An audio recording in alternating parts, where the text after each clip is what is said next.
लोग सोनम वांगचुक पर anti national का टैग लगा रहे हैं। लोग कह रहे हैं कि उनकी कंपनी सेकमॉल इंडिया के फंडिंग लॉस को ब्रेक करती है। लोग कह रहे हैं कि सेकमॉल एफसीआरए रेगुलेशंस को वायलेट करती है। होम मिनिस्ट्री ने इसके पीछे टोटल 5 रीजंस दिए हैं और आइए एक एक करके इन 5 एलिगेशंस को देखते हैं और साथ ही साथ देखते हैं सेकमॉल के रिप्लाईज। ये कहानी बहुत ही ज्यादा कॉम्प्लिकेटेड है, इसलिए अंत में आपको तय करना होगा कि सेकमॉल दरअसल असल में गिल्टी है भी या नहीं, या फिर बस ये सिस्टम का दबाव है उनके प्रति, उनके खिलाफ, जो सिस्टम को बदलना चाहते हैं, जो सिस्टम को इम्प्रूव करना चाहते हैं।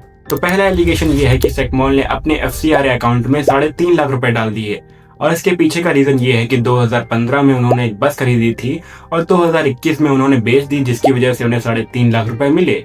और सेकमॉल ने कहा कि रूल्स के हिसाब से अगर हम किसी चीज को फॉरेन फंडिंग के हिसाब से बेचते हैं तो उसको वापस फॉरेन फंडिंग में डालना होता है, और ऐसा ही उन्होंने किया। पर मिनिस्ट्री का कहना है कि आपने कैश क्यों ले लिया, कैश नहीं चलता है, कैश इज नॉट एक्सेप्टेबल। तो दूसरा एलिगेशन है कि 54,600 rupees, not crore, only rupees, उनके एफसीआरए अकाउंट में आते हैं लोकल कंट्रीब्यूटर से, जो कि इंडिया से ही थे, और वो भी गलती से आते हैं क्योंकि सेकमॉल ने अपनी गाइडलाइंस में साफ साफ बोल रखा है कि आप एफसीआरए का पैसा एफसीआरए में डालें और लोकल बॉडीज का पैसा लोकल में डालें।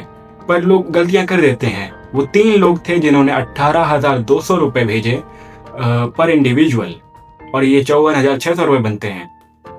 पर क्या इतनी छोटी सी गलती के लिए किसी को एंटी नेशनल कह देना सही है? आप बताओ। तो तीसरा एलिगेशन ये है कि 4.93 लाख रुपए स्वीडिश डोनर से आते हैं organic farming, climate change, food security and sovereignty की स्टडी के लिए। मिनिस्ट्री का कहना है कि ये सोवरेनिटी ऑफ द नेशन की स्टडी के लिए पैसा आया है, पर ऐसा नहीं है। ये पैसा आया है फूड सोवरेनिटी के लिए। अगर आपको फूड सोवरेनिटी का मतलब नहीं पता है तो फूड सोवरेनिटी का मतलब होता है right to choose their food which is healthy and sustainable. तो अब आप तय करो कि ये तीसरा एलिगेशन एंटी नेशनल है या नहीं। तो फोर्थ रीजन ये है कि मिनिस्ट्री का कहना है कि 79,200 रुपीज या तो मिस रिकॉर्डेड है या तो प्रॉपरली रिफ्लेक्टेड नहीं है एफसीआरए अकाउंट में। सेकमॉल का कहना है कि ये मनी स्टाफ की सैलरीज में डायरेक्ट गया है, इसलिए इसका प्रॉपर रिकॉर्ड नहीं है, पर साल के अंत में हम इसको प्रॉपरली रिकॉर्ड करते हैं, सारे एसेट्स को कंप्लीट करते हैं। तो फिफ्थ एलिगेशन देखकर आप बिल्कुल ही शॉक हो जाओगे क्योंकि यह अमाउंट बहुत ही बड़ा है।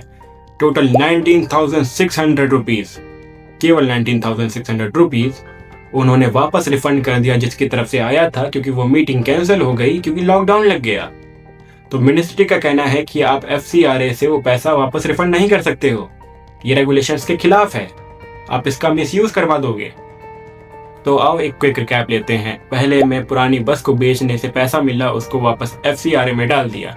दूसरे में लोकल कंट्रीब्यूटर से मिस्टेक हो गई।